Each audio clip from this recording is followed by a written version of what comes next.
इसका है, हमने रिवर्स को दबाया, देखिए हमारा कॉन्टेक्टर होल्ड हो गया, होल्ड अनहोल्ड।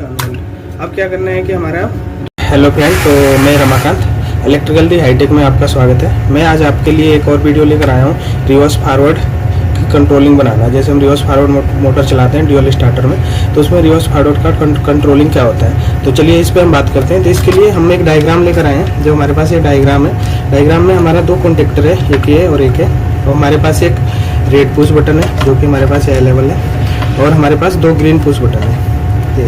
तो हमने सारी चीज़ अवेलेबल कर लिया। एक 2 पोल की एमसीबी है हमारे पास। ये फेज फेलियर नहीं है क्योंकि अभी हम अवेलेबल में कर नहीं पाया था, जिसकी वजह से मैं आपको बिना फेज फेलियर का बताऊंगा।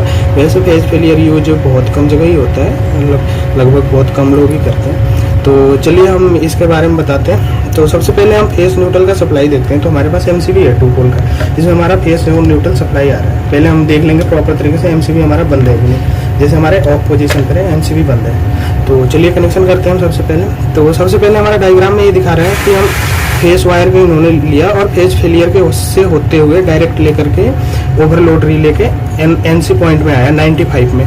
तो हम भी वही प्रोसेस करते हैं। डायरेक्ट हम फेस वायर लेते हैं। तो हम अपना जो हमारा एमसीबी है, एमसीबी से मैंने फेस वायर ले लिया। इस फेस वायर को मैंने कनेक्ट कर दिया, फेस वायर को हमने कनेक्ट कर दिया। अब इसके बाद हम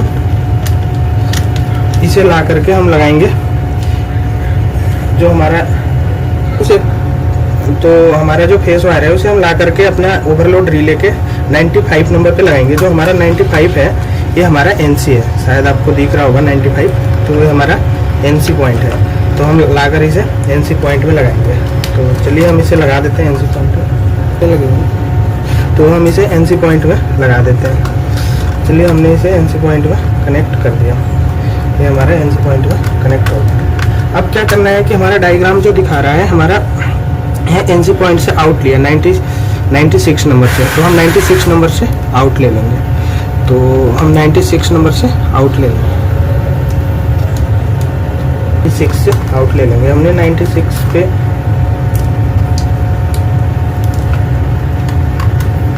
आउट ले लिया,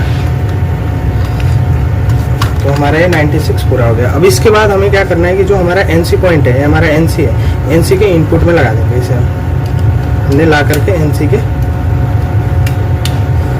इनपुट में इसे लगा दिया, जो कि हमारा यहाँ से ला करके एनसी के इनपुट में लगा रहे हैं। अब इसका आउट निकालेंगे इससे। तो चलिए इससे हम 2 आउट निकालते हैं, क्योंकि हमारे पास 2 पुश बटन है, तो 2 आउटपुट हम इसका निकालेंगे। तो चलिए हम एनसी पॉइंट से 2 आउटपुट हमने निकाल लिया। 2 आउटपुट इसलिए निकाला कि हमारे पास 2 एनओ है, हमें रिवर्स फॉरवर्ड चलाना है। तो यहाँ से एक इसमें जा रहा है और एक आगे दे रहा है दूसरे वाले एनओ में। तो चलिए हम उसी प्रकार करते हैं जैसे हमारा डायग्राम है उसके अनुसार। तो अब हम एक एनओ में कनेक्ट करते हैं, पहले वाले में। चलिए इसमें हमारा, अब हमारा दूसरा एनओ है, दूसरा एनओ में भी हम कनेक्ट कर देते हैं। हमने दूसरा एनओ में कनेक्ट कर दिया।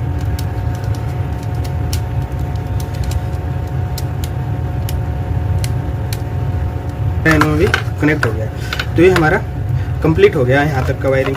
अब इसके आगे देखते हैं। अब इसमें इसने क्या करा कि इसका आउटपुट लिया, इस वाले एनओ का आउटपुट लिया, आउटपुट ले करके इस दूसरे कॉन्टेक्टर के एनसी में गया। तो चलिए हम भी वही सेम प्रोसेस करते हैं अपना एनओ के आउटपुट में।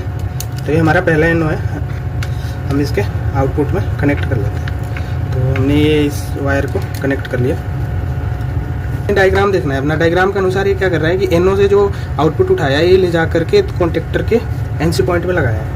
तो हमारा ये कॉन्टेक्टर का एनसी पॉइंट है, हमने कॉन्टेक्टर के एनसी पॉइंट में लगा दिया।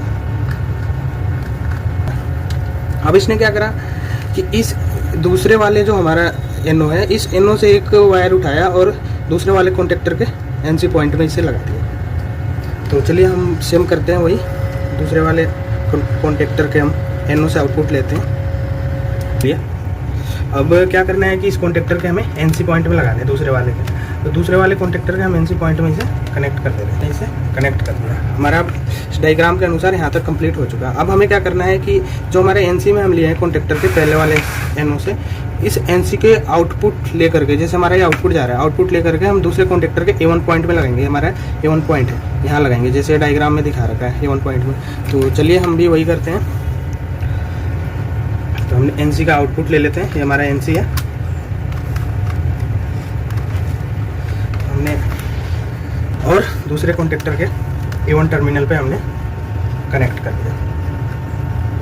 अब हमारा डायग्राम के अनुसार प्रॉपर सही चल रहा है। अब दूसरा हमारा वही है, दूसरे वाले से जो हमने लिया था एनसी में, इस एनसी के आउटपुट से दूसरे वाले कॉन्टेक्टर के, इस जो एनसी हम लिए थे दूसरे वाले कॉन्टेक्टर के, इसके आउटपुट से हम दूसरे वाले कॉन्टेक्टर के A1 पॉइंट में कनेक्ट करेंगे। तो चलिए हम कनेक्ट करते हैं। कनेक्ट कर दिया। अब एनसी से आगे ले जाकर के हम A1 पॉइंट में कनेक्ट कर देंगे इसे दूसरे वाले कॉन्टेक्टर के। सेम प्रोसेस जो अभी हमने दूसरे वाले इधर वाले कॉन्टेक्टर का करा था, वही हम इस वाले कॉन्टेक्टर में कर रहे हैं।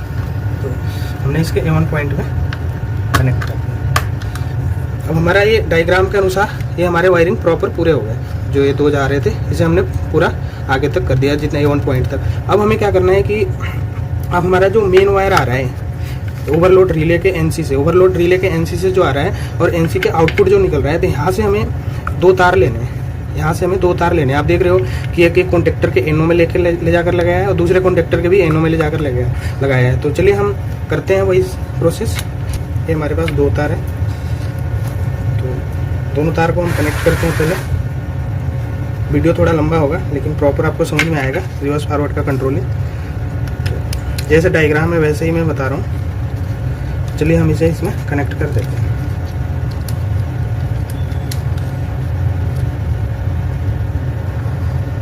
हमने इसे इसमें कनेक्ट कर दिया। अब डायग्राम के अनुसार हमें करना है। डायग्राम में हमारा दिखाया है एनओ में, ये एनओ पॉइंट है, हमारा एनओ है। हम एनओ में इसे कनेक्ट कर देते हैं। तो चलिए हम इसे एनओ में कनेक्ट कर देते हैं।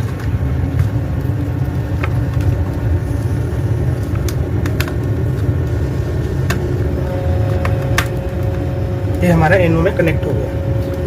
अब क्या करते हैं कि दूसरा वाला वायर बच गया, इसे भी दूसरे वाले कॉन्टेक्टर के हम एनओ में लगा देते हैं।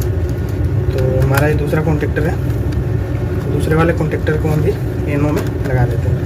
तो हमने इसका एनओ में लगा दिया। ये हमारा एनओ प्रॉपर तरीके से कनेक्ट हो गया। अब डायग्राम के अनुसार हम यहाँ तक आ गए। अब इसमें क्या करना है कि एनओ के जो आउटपुट आ रहा है, एनओ का जो आउटपुट आ रहा है, इसे क्या करना है कि हमें A1 टर्मिनल के साथ कनेक्ट करना है। जो हमारा A1 टर्मिनल है उसके साथ हमें कनेक्ट करना है, A1 टर्मिनल के साथ। तो चलिए हम इसे A1 टर्मिनल के साथ कनेक्ट करते हैं। तो ये हमारा एनओ है, इसे हम A1 टर्मिनल के साथ कनेक्ट करते हैं।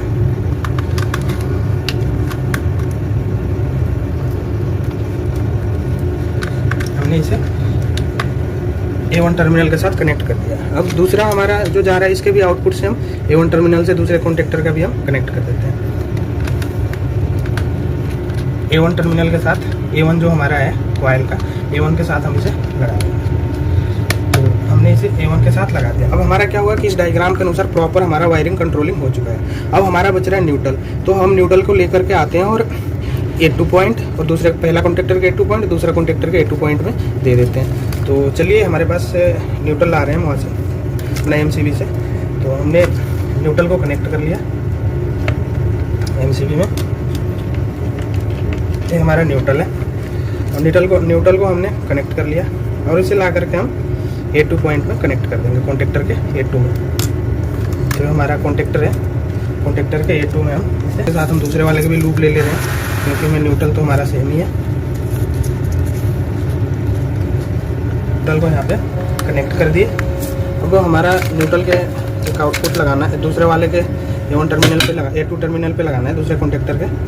तो हम दूसरे कॉन्टेक्टर के A2 टर्मिनल पे इसे लगा देते हैं। तो चलिए अब इसमें हम सप्लाई देते हैं, सप्लाई ऑन करते हैं। चलिए अब हम इसका सप्लाई ऑन करते हैं। हमारे पास एक सप्लाई आ रहा है, ये सही है हमारा, और ये हमारा न्यूट्रल है। तो चलिए हम ऑन कर दिए सप्लाई। हमने सप्लाई ऑन को ऑन कर दिया। ये हमारे पास रेड पुश बटन है, ये हमारा रिवर्स का है। हमने रिवर्स को दबाया, देखिए हमारा कॉन्टेक्टर होल्ड हो गया। Hold unhold, hold unhold. अब क्या करना है कि हमारा दूसरा पुश बटन अब हमने दूसरे पुश बटन को पुश करा, हमारा ये कॉन्टेक्टर होल्ड हो गया, हमने बंद करा होल्ड हो गया। तो ये हमारा रिवर्स फॉरवर्ड का कंट्रोल वायरिंग था, जो कि इस डायग्राम के अनुसार प्रॉपर है।